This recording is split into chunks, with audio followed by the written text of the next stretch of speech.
illallah, la ma'buda illallah, la ilaha illallah, la matluba illallah,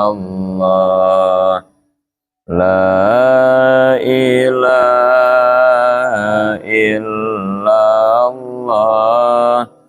la maqsuda illallah.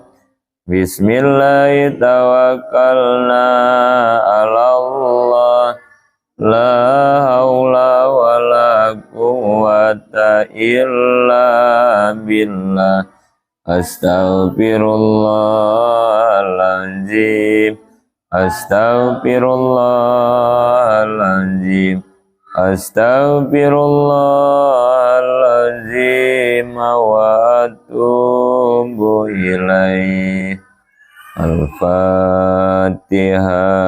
A'udzubillahi minasyaitonir rajim.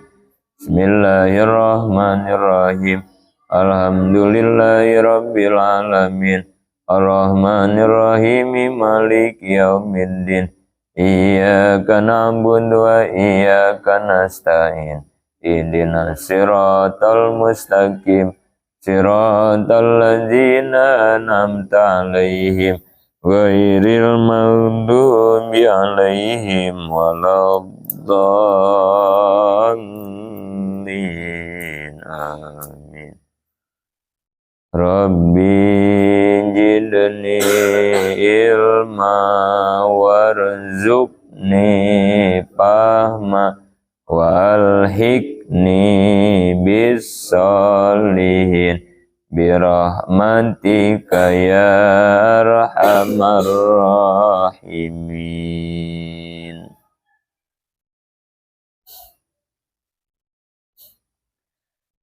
Bismillahirrahmanirrahim. Sifat hayat. Hayat artinya hidup. Sifat hayat adanya di Allah berarti Allah hidup.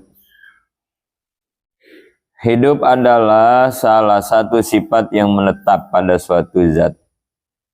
Tidak akan ada sifat menyendiri tanpa adanya zat. Maka sifat hayat di Allah adalah suatu yang menetap, qadim dan baqo.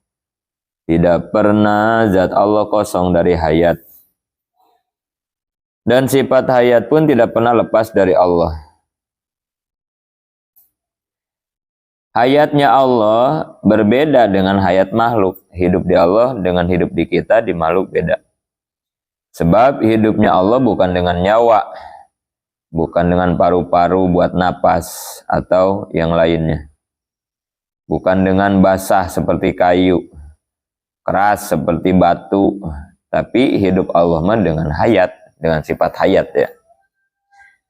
Yang jelas beda dengan hidupnya makhluk gitu.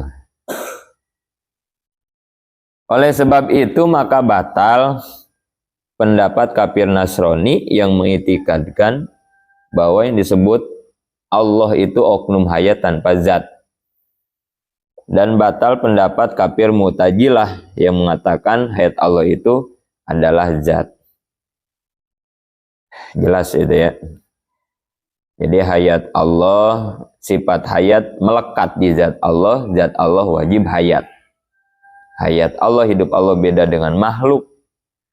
Kemudian kelompok yang menyimpang dari sifat hayat dua ini ya.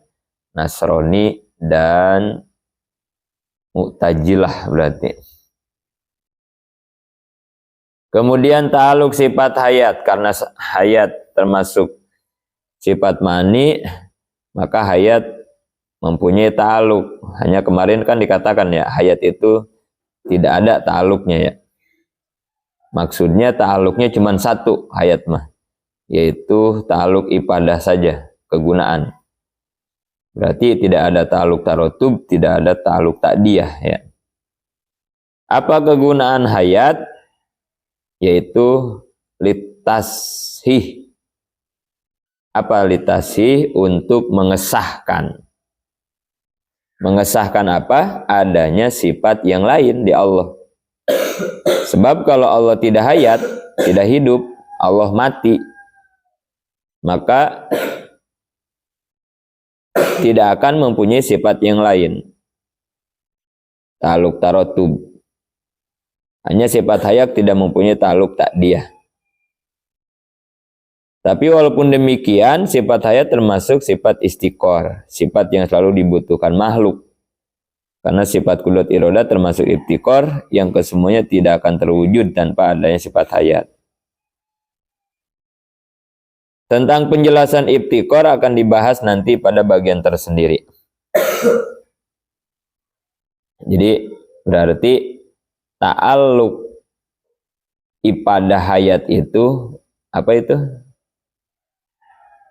Litashih, artinya apa? Mengesahkan. Jadi maksudnya nggak mungkin Allah ya disifati oleh sifat yang lain. Allah disifati basor misalnya gitu ya. Allah sifat ilmu. Kalau Allahnya mati, yang itu ya.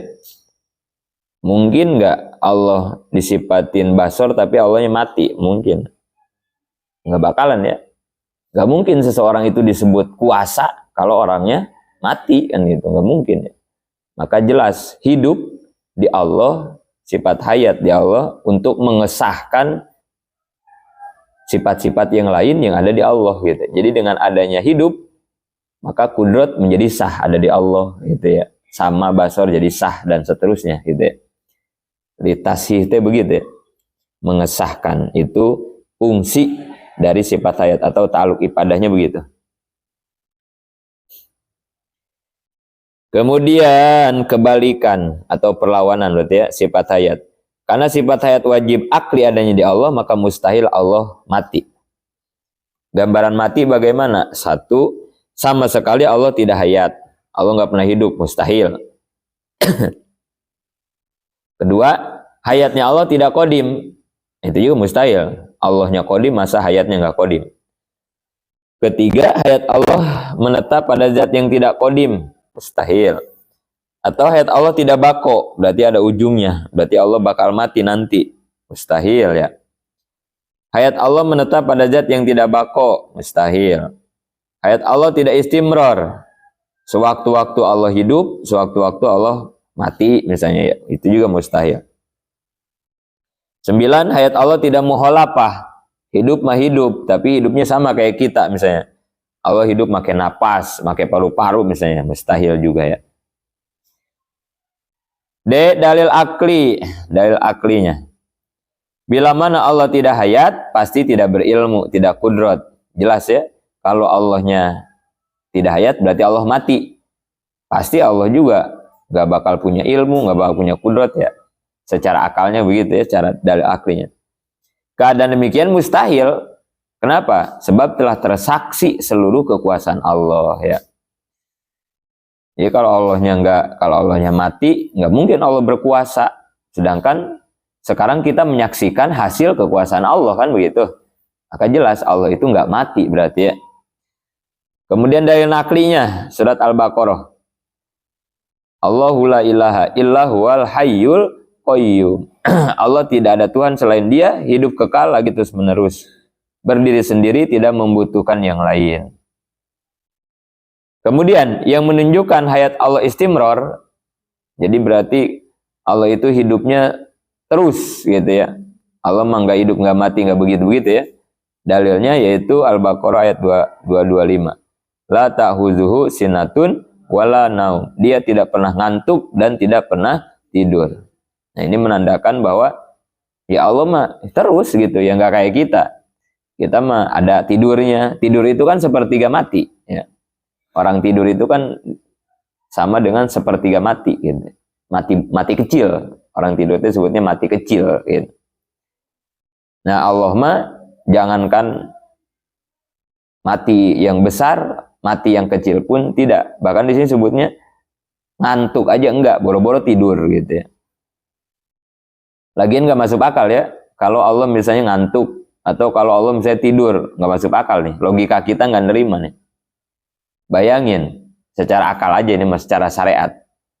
Alam semesta yang sebegini luas, banyak, konflik lah gitu ya. Rumit lah menurut kita ya syariat. Ada matahari yang harus berjalan terus menerus, bulan, bumi, belum planet yang lain, belum makhluk semuanya. Bayangin, kalau yang sebanyak ini diurus sama zat yang suka tidur, wah ya.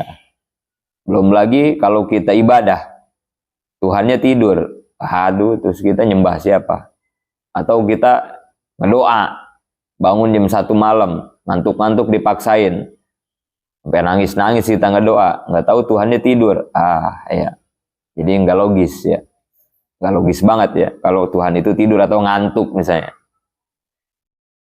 Nah ini pernah digambarkan oleh Allah kepada Nabi Musa. Kata Allah, Musa pegang telur, gitu katanya. Pegang telur. Nabi Musa pengen tahu ya, seperti apa sih Allah ini mengatur, mengurus alam semesta, gitu. Allah pegang telur, Musa, jangan sampai jatuh, pegang ya, gitu. Pegang sama Nabi Musa. Lama-lama, namanya manusia kan gitu ya, ada capek, ada lelah, ada ngantuk. Nabi Musa nundutan, gitu ya. Ngantuk, nundutan. Begitu nundutan, telur yang dipegang udah nggak kekontrol kan ya, jatuh, pecah. Begitu bangun, nah kata Allah, tuh Musa, kalau aku misalnya ngantuk, apalagi tidur, ya pecah alam, rusak, maksudnya gitu ya. Kamu aja cuman megang telur satu aja ya, dengan ngantuk segitu doang, pecah. Gitu. Jadi secara logikanya juga ya, keantar ya, cara berpikirnya juga kita ngerti ya. Kata Quran Allah tidak pernah ngantuk, tidak pernah tidur, ya secara logika juga ya masuk banget gitu ya, masuk jelas gitu. Karena mustahil banget kalau Allah tidur, ngantuk kan gitu. Kemudian pandangan hukum syara terhadap hayat. 1. Allah mewajibkan kepada seluruh mukallaf untuk mengitikadkan Allah punya sifat hayat. Jelas ini ya. Dengan garansi imannya sah, dijamin masuk surga. Kalau tidak mempercayai maka dianggap kafir, gitu ya. Kemudian yang kedua, Allah dan Rasul syari memberikan pendapat akal goriji bahwa Allah mempunyai sifat hayat, membenarkan pendapat akal kita ya, bahwa akal kita nggak ngerti kalau Allah nggak hayat kan itu ya. Itu dibenarkan oleh Allah dan Rasul. Cara berpikir seperti itu benar, gitu ya. 3. Syari menganjurkan agar seluruh mukmin dapat meresapi, menjiwai bahwa hanya Allah yang hidup, Hayyul Qayyum, dan menjiwai semua alam adalah fana, rusak, sehingga timbul dalam hati untuk tidak memerlukan sesuatu yang bakal rusak, dan merasa jelas pertemuan hatinya dengan Allah yang hidup, tidak ada permulaan, tidak ada ujung. Nah kemudian pelajarannya ini berarti ya, ayo dilatih jiwa kita agar bisa menjiwai bahwa yang hidup hanya Allah. Selain Allah tidak ada yang hidup. Artinya mudah-mudahan nanti dengan ini kita tidak lagi bergantung kepada makhluk, gitu ya. Makhluk yang rusak, yang tidur, yang fana kan begini. Ngapain gitu ya bergantung kepada makhluk yang bakal rusak, yang bakal hancur, yang suka tidur, yang ada melengnya bahasa kita. Ngapain kan itu? Kenapa tidak ke Allah saja kan begitu ya, yang maha mengetahui, maha hidup, maha waspada, maha memperhatikan kan gitu. Ini yang harus kita latihnya ya, dari sifat hayat nih, penjiwaannya. Maka untuk melatihnya ikrarkan nazoman di bawah ini ya. Nah, ini sebagai latihan ya buat hati kita supaya bisa menjiwai sifat hayat. Ya baca. Ya Hayyu ya Qayyum ya Dzal Jalali wal Ikram ya Hanan ya Manan ya Zataul ya Mujib. Tuh di bawahnya ada satu lagi. Ya Muhyi Pawasili hayatan nafisatan mumitu fa'ajil mauta hosmi munakila. Ini pernah ada, udah Abi terjemahin ini, ada yang ada tulisannya kan nih di kitab yang lama, perasaan ini udah ada nih. Ada nggak di kitab lama, ada nggak? Coba baca. Hei Zat, coba lihat. Mana bintang itu, ada nggak? Coba sana.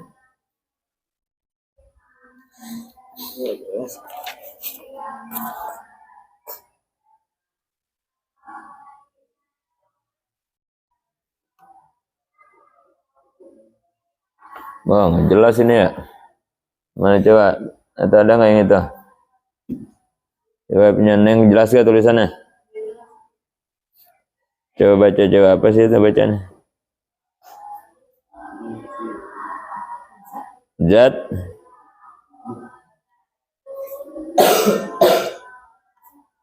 Coba baca, coba. Zat apa?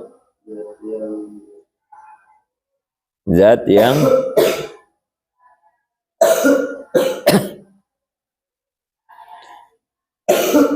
zat yang hidup, zat yang berdiri sendiri.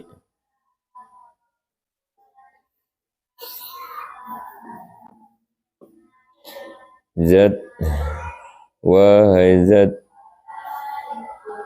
wahai zat yang hidup, zat yang hidup, zat yang hidup yang berdiri.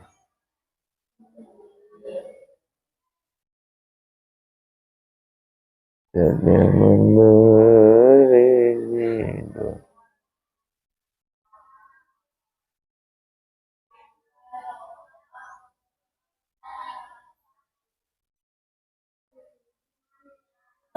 Zat yang hidup sejati, yang berdiri sendiri, yang mempunyai, yang agung dan yang mulia,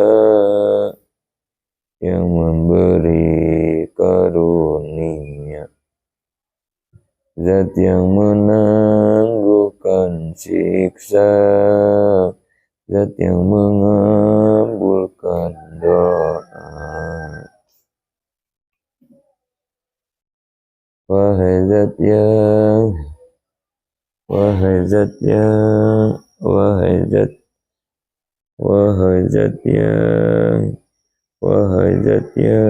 hidup, wahai zat Allah yang hidup, yang berdiri sendirinya, yang mempunyai, yang zat yang punya, zat yang milik, zat yang punya keagungan, zat yang punya keagungan, zat yang punya keagungan, juga yang zat yang punya keagungan, dan juga zat yang punya keagungan, dan juga kemuliaan, zat yang punya keagungan, dan zat yang punya keagungan, juga punya kemuliaan.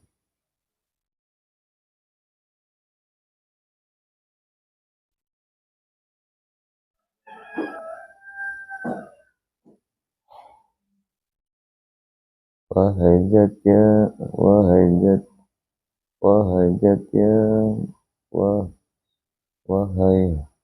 wahai zat yang hidup ya, wahai zat.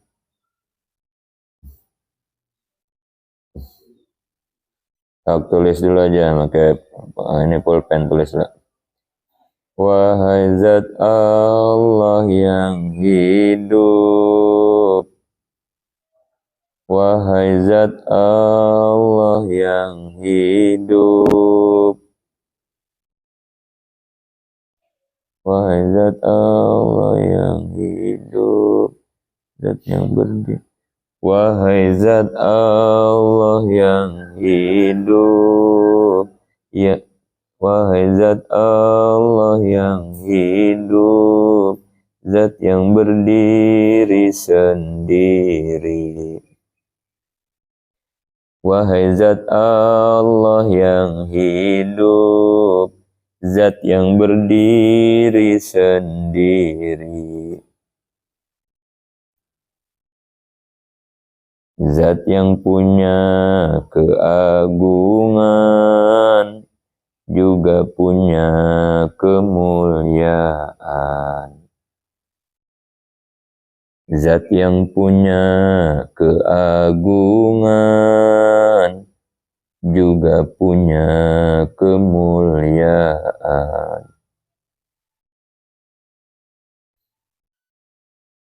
Sebaris berarti itu ya, satu baris ya. Nah, doman satu baris berarti yang barusan. Ayo baca. Wahai zat Allah yang hidup, zat yang berdiri sendiri, zat yang punya keagungan, punya kemuliaan. Itu sebaris, sekarang baris keduanya.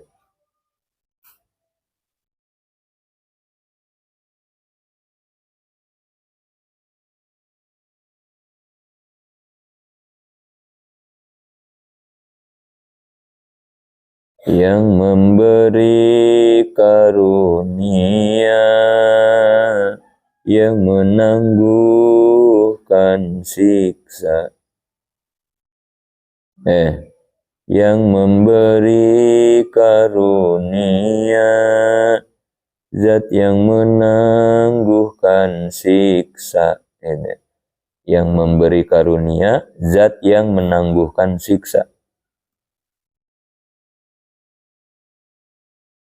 Yang memberi karunia, zat yang menangguhkan siksa.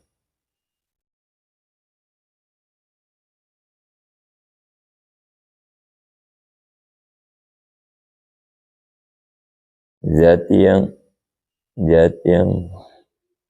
selalu mengabulkan pada tiap-tiap doa. Zat yang selalu mengabulkan pada tiap-tiap doa.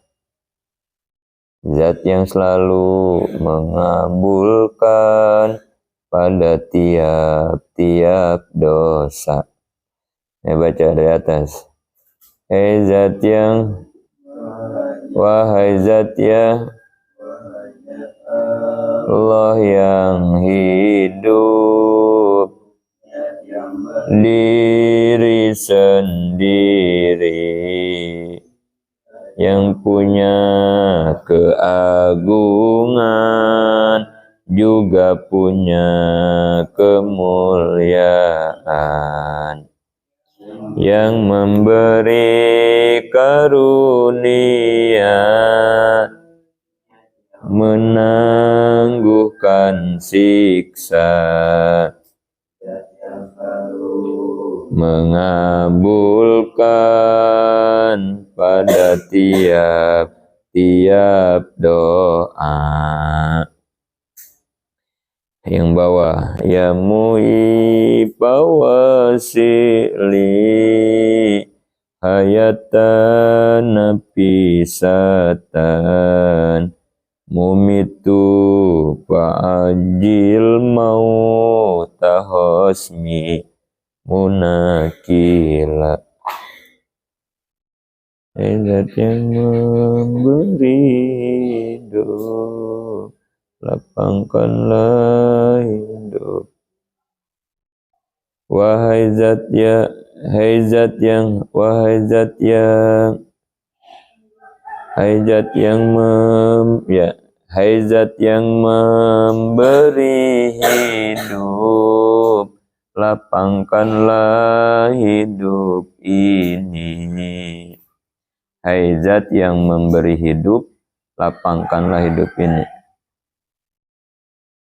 Hai zat yang hai zat yang, wahai zat ya, zat yang zat yang memberi kematian, zat yang memberi kematian, percepatlah percepatlah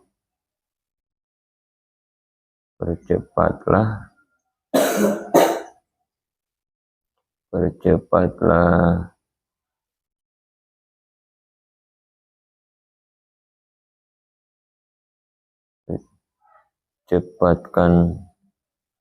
cepatkanlah kematian. Hai zat yang memberi kematian, hai zat yang beri, wahai zat yang memberi, zat yang beri kematian, percepatlah kematian pada musuh-musuh Islam. Hai zat yang memberi hidup, lapangkanlah hidup ini. Hai zat yang beri kematian, percepatlah kematian pada musuh-musuh kami, pada musuh-musuh kami, musuh-musuh yang memusuhi, musuh-musuh yang membangkang. Aduh, susah juga nih nadum ini ya.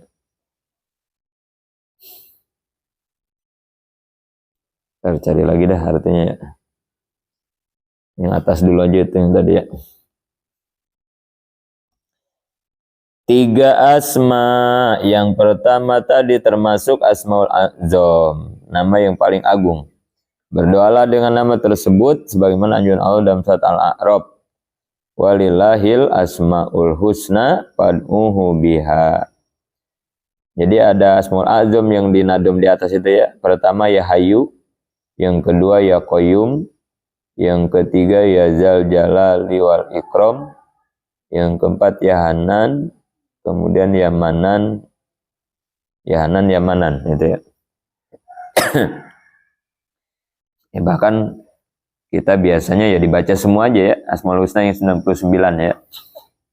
Jadi setiap kita ngedoa bagusnya dibaca Asmaul Husnanya sebagai tawasulan agar doa kita diijabah gitu.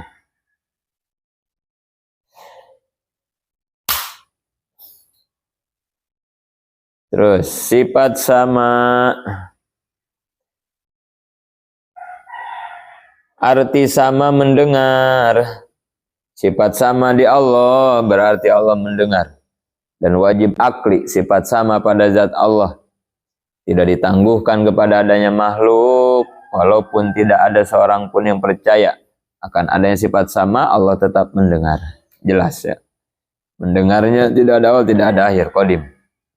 Ta'aluknya, sifat sama mempunyai ta'aluk.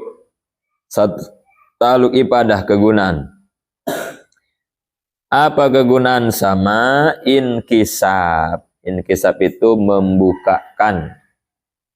Dengan sama Allah bisa mendengar, bisa membukakan semua yang ada, yang mungkin, yang wajib ya, semuanya terdengar oleh Allah. Dan ini yang membedakan ya, kalau kita ngedengar suara doang, tapi kalau Allah yang bukan suara juga terdengar Allah ya. Bedanya ya. Kalau kita mendengar suara ya, Allah mah tubuh kita juga kedengeran. Itu perbedaannya. Taluk tadi ya sasarannya semua yang berada, mau judat, mau wajibul wujud atau mungkin wujud ya, semuanya terdengar oleh Allah. Pokoknya sebut ada semuanya terdengar. Taluk tarotubnya pertama tanjiji kodim. Tanjiji itu apa? Proses ya. Berarti mendengar sifat-sifatnya dan tidak ada permulaan. Ya dari awal dulu ya. Kemudian yang kedua sului kodim. Mampu untuk mendengar segala sesuatu yang akan diciptakan. Yang akan diciptakan pun sudah terdengar. Kemudian tanjiji hadis. Kontak sifat sama mendengar Allah kepada makhluk yang sedang ada. Sekarang berarti yang udah ada. Didnya perlawanan. Karena wajib akli adanya sifat sama, maka mustahil Allah itu tuli, tidak mendengar. Gambaran tuli bagaimana? Satu, sama sekali tidak mendengar. Atung. Atau pendengaran Allah kembali diakhiri dengan tuli, mustahil. Pendengaran Allah tidak istimror. Pendengaran Allah tidak muholapah, sama kayak kita, mustahil. Pendengaran Allah terbatas, bagian makhluk atau hanya pada suara saja. Itu gambaran-gambaran mustahilnya. Dalilnya surat Asy-Syura. Wa huwas samiul basir. Allah Maha mendengar lagi Maha melihat. Pandangan hukum syara. Satu, Allah mewajibkan seluruh mukallaf memarifatkan sifat sama di Allah. Ini jelas ya. Dengan jaminan imannya sah dan diganjar surga. Yang tidak beriman kafir disiksa di neraka. Kedua, asyari Allah dan Rasul memberi petunjuk atas penetapan hukum akal kan adanya sifat sama. Jelas ya. Allah membenarkan kepada akal karena akal memahami kalau akal tidak ngerti kalau Allah tidak mendengar. Ketiga, cara menganjurkan seluruh mukmin agar dapat merasakan sifat sama. Ini penjiwaannya nih. Terus dilatih sama kita agar kita selalu merasa didengar. Gitu ya. Omongan kita didengar, ya termasuk ucapan hati ya. Kalau kita sudah bisa merasakan sifat sama, mudah-mudahan kita bisa menjaga ucapan hati. Dan kita ada sombong dalam hati, itu kan begitu. Allah mendengar, kita nggak malu kan begitu ya. Mau sombong nih, mau takabur nih, atau ujub, atau pengen dipuji, ria, nah itu ya. Jadi hikmah kita menjiwai sifat sama, paling enggak kita juga hati kita bersih ya dari hal-hal atau buruk sangka misalnya. Allah tahu kalau kita buruk sangka kan gitu ya. Kita ragu misalnya. Nah, itu mudah-mudahan jadi hilang gitu ya dengan menjiwai sifat sama ya. Terus sifat basor. Basor artinya melihat. Sifat basor kalau artinya melihat, adanya sifat basor wajib akli, jelas ya. Menurut akal wajib Allah melihat, kalau Allah melihat. Basor di Allah qadim dan bako juga apa? Beda penglihatan Allah dan makhluk. Sebab melihat Allah bukan dengan mata tapi dengan basor. Yang dilihat Allah bukan jirim atau jual tapi seluruh yang ada. Semua yang ada dilihat, termasuk suara. Kalau kita mah suara teh cuman kedengeran, Allah mah kelihatan suara gitu. Isi hati kita terlihat. Maka batal pendapat Mu'tazilah yang mengatakan Allah melihat bukan dengan basor. Dan pendapat Nasrani mengatakan melihat Allah berpisah dengan zatnya. Juga pendapat pula Sipah yang mengaksiomasikan sifat basor zat Allah. Itu pang dari pemahaman sifat basor. Ta'aluknya, karena termasuk sifat mani maka punya ta'aluk ibadah itu inkisab, sama ya, membuka. Dengan melihat semuanya dari Allah. Sasarannya semua maujudat, semua yang ada terlihat oleh Allah. Ta'aluk tarotubnya pertama tanji kodim, berarti dari dulu ya. Kemudian suluhi kodim, sebelum makhluk diciptakan Allah sudah melihat. Kemudian tanji hadis, berarti ketika makhluk sudah ada. Karena wajib akli Allah mempunyai basar, maka mustahil Allah tidak melihat. Seperti apa gambaran tidak melihat? Sama sekali tidak melihat. Penglihatannya ada mula ada akhir. Penglihatan Allah tidak muhalapah. Penglihatan Allahnya sewaktu-waktu. Penglihatan Allah tidak wahdaniyat. Artinya karena banyak dilihat, maka penglihatan Allah banyak pula. Ini juga mustahil ya. Satu basar Allah ya. Jangan begini. Kan makhluknya di mana-mana banyak. Berarti penglihatan Allah tuh basarnya jadi banyak. Enggak. Satu untuk semua ya. Dalil naklinya sama. Wahwa sami'ul basir. Pandangan hukum syara. Syara mewajibkan seluruh mukallaf. Nah ini jelas ya. Yang percaya dijamin beriman masuk surga. Yang tidak kafir masuk neraka. Kedua, asyari'u. Allah dan Rasul membenarkan akan pendapat akal. Yang membenarkan Allah itu basor. Ketiga, syari menganjurkan seluruh mukmin agar mempunyai rasa dilihat oleh Allah. Untuk menempatkan diri di makom muraqabah. Meningkatkan iman menjadi ilmul yakin. Seperti hadis Nabi, anta budallaha ka'annaka tarahu wa illam takun tarahu fa innahu yaraka. Ini patokan apa ini? Anta budallaha ini definisi apa ini? Ihsan ini ya. Yang disebut ihsan tuh ini ya, iman, Islam, ihsan. Ihsan tuh ini. Ini patokan ihsan ini. Anta budallaha ka'annaka tarahu wa illam takun tarahu fa innahu yaraka. Yang disebut ihsan adalah ibadah kepada Allah seperti engkau melihat Allah. Gitu ya. Yang pertama itu ya. Itu kelas tinggi tuh. Ihsan kelas tinggi adalah apabila orang beribadah kepada Allah dan dia sudah bisa melihat Allah. Yang kedua, kalau nggak nyampe ke makom itu, ihsan yang kedua, yang rendahan berarti ini ya, yang agak di bawahnya. Ibadah kepada Allah seakan-akan engkau dilihat oleh Allah. Yang kedua itu ya. Perhatiin nih, yang disebut ihsan nih. Berarti ada dua makom ini ya. Satu, ibadah ke Allah seakan-akan kita melihat Allah. Tapi awas, nih ngemaksudin, ngartiin ini jangan berarti kita ngelihat Allah di dunia, bukan ya. Artinya ini kan disebutnya makomnya makom musyahadah ini mah ya. Yang pertama ya, orang yang ibadah ke Allah seakan melihat Allah itu makomnya disebut makom musyahadah. Yang habis sering contohin ya. Kalau Fajri ngelihat cangcut, nah, yang ada di otak Fajri apa? Kalau Fajri ngelihat tuh di jemuran cangcut perempuan, yang ada di otak Fajri apa? Aduh, pura-pura ini romannya nih Fajri ya. Apa belum bangun apa ini, masih tidur apa Fajri ini? Imannya belum nyangkut apa ini? Aduh. Gak paham katanya Fajri kalau ngeliat cangcut katanya. Waduh, luar biasa. Berarti matanya selalu ditundukkan dari pandangan-pandangan segitiga kayaknya ya Fajri ya. Maka musyahadah tuh kayak begitu ya. Kalau lelaki ngelihat cangcut, nggak mungkin itu lelaki ngeliatin warnanya, ngeliatin mereknya, ngeliatin bahannya, kan begitu ya. Nggak mungkin. Langsung hati dan pikirannya terlintas kepada isinya, kan begitu ya. Nah itu disebutnya ibadah kepada Allah seakan-akan melihat Allah. Yang dilihatnya mah cangcut, tapi di hatinya isi cangcut. Nah gitu.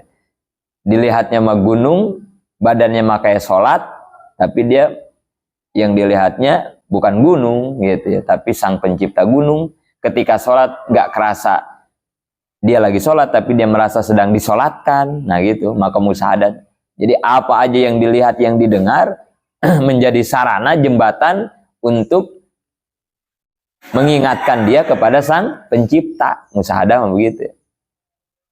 Ini kelasnya yang kelas tinggi disebutnya. Ihsan kelas tinggi begitu ya.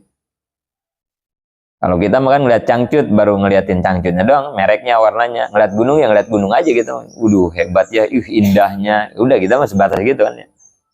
Ya kayak ngeliat cangcutnya doang kan, betapa bodohnya, kan berarti begitu ya. Ngeliat BH-nya doang kan yang kelihatan, nah betapa bodohnya kan begitu. Orang-orang musyahadah mah ya nggak begitulah. Langsung connect dia mah ya, nggak pakai lama gitu. Ngeliat BH, wih, udah gitu langsung. Dan bereaksi gitu ya, bereaksi. Begitu ngeliat BH, bereaksi langsung. Apakah pukulan bedugnya atung-atungan kan begitu, ada reaksi begitu. Nah, maka musyahadah ketika ngeliat gunung, nggak kelihatan gunungnya, tapi yang ia lihat penciptanya, dan bereaksi langsung. Hatinya bergetar, misalnya kan begitu ya. Merasa kecilnya diri, kan begitu. Itu reaksinya begitu, ada reaksi. Gitu. Langsung ada reaksi. Itu musyahadah tuh begitu. Nah, itu kelas pertama itu ya. Ibadah seakan-akan melihat Allah tuh begitu maksudnya. Atau kalau nggak nyampe ke makom itu, kamu ibadah seakan-akan dilihat. Yang kedua begitu ya. Dilihat. Ini disebutnya makomnya muraqabah. Yang ini dilihat. Jadi kita sholat, kita ngaji, kita merasa terus dipantau oleh Allah gitu ya. Maka kalau nggak nyampe ke kelas ini acan, waduh, berarti ibadah kita goplah udah ya, kita kelompoknya berarti ya. Kalau ampe kita ibadah nggak ngerasa dilihat-lihat Allah acan, ya berarti udah kita gopilin berarti kita kelompoknya. Orang-orang yang lalai ya. Yang ngelamun mulu, dan itu lagi sholatnya ya. Yang kagak husu dan seterusnya ya. Naudzubillah ya. Latih ya, minimal yang tadi dulu ya. Lagi sholat merasa Allah melihat kita sehingga kita nggak berani ngelamun kemana-mana gitu ya. Nah, nanti lama-lama tingkatin kepada yang tadi yang pertama, makom musyahadahnya ya. Nah, ini penjiwaan dari sifat basor ke situ ya. Dan perasaan dilihat itu harus selamanya ada agar selalu takut kepada Allah dikala sendiri atau dengan orang lain. Perasaannya tetap dilihat Allah, zat yang selalu menemani dan melihat. Sebagaimana disebutkan surat Al-Mujadalah.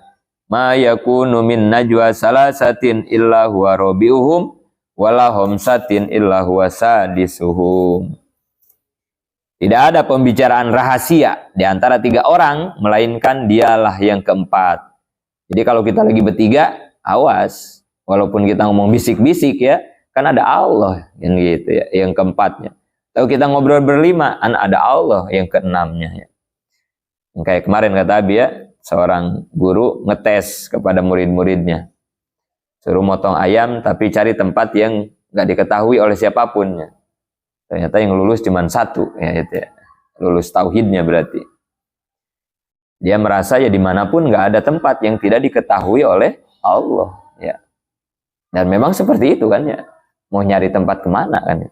Yang luput dari penglihatan Allah. Guru masih bisa dikelabui ya, teman masih bisa dikadalin, misalnya kan begitu ya. Kalau Allah kan begitu ya. Nah, ini penjiwaan seperti ini yang bakal merubah diri kita nantinya ya. Nggak lagi kita jadi orang munafik ya. Ya lagian ngapain kan begitu ya. Kita rajin karena ada guru misalnya ya. Kita malas ketika nggak ada guru tuh mau ngapain kan gitu. Emang guru bisa ngasih apa sama kita? Rajin kalau ada orang, kalau nggak ada orang kita jadi malas ya Allah ya. Lemah amat iman berarti ya kalau begitu ya. Kita mau ada orang, mau kagak ada orang ya ibadah kita begitu aja gitu ya. Karena ibadah kita kan untuk Allah. Nah, ini kan penyakit ya di kita teh ya. Aduh. Masih lumayan berat nih penyakit kayak begini tuh ya. Rajin, semangat kalau ada yang ngeliat kan gitu ya. Kalau lagi nggak ada aja, udah ngecapruk kan ya. Kadang mah kagak sholat kalian begitu, naudzubillah ya.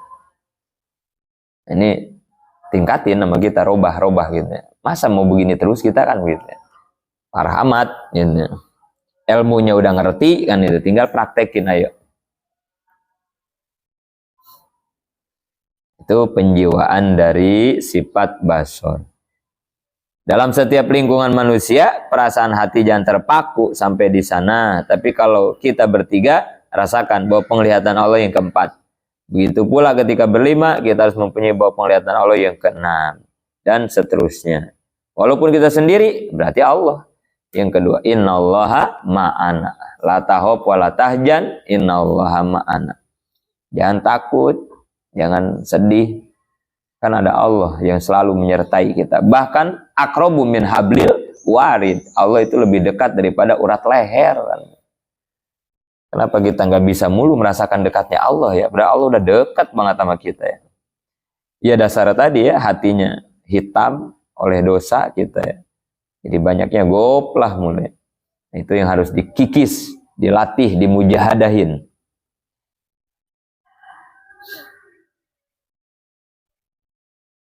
Ya belajar bareng-bareng kita ya. Paling enggak udah tahu ilmunya, kita praktekin supaya ada peningkatan keimanan, ibadah dan seterusnya. Sampai situ dulu, nanti kita lanjutkan sifat kalam. Nafanallah biulumi. Amin. Wallahu a'lam bishawab. Rabbin fana bima lam tana. Rabbi alimna allazi yanfa'una. Rabbi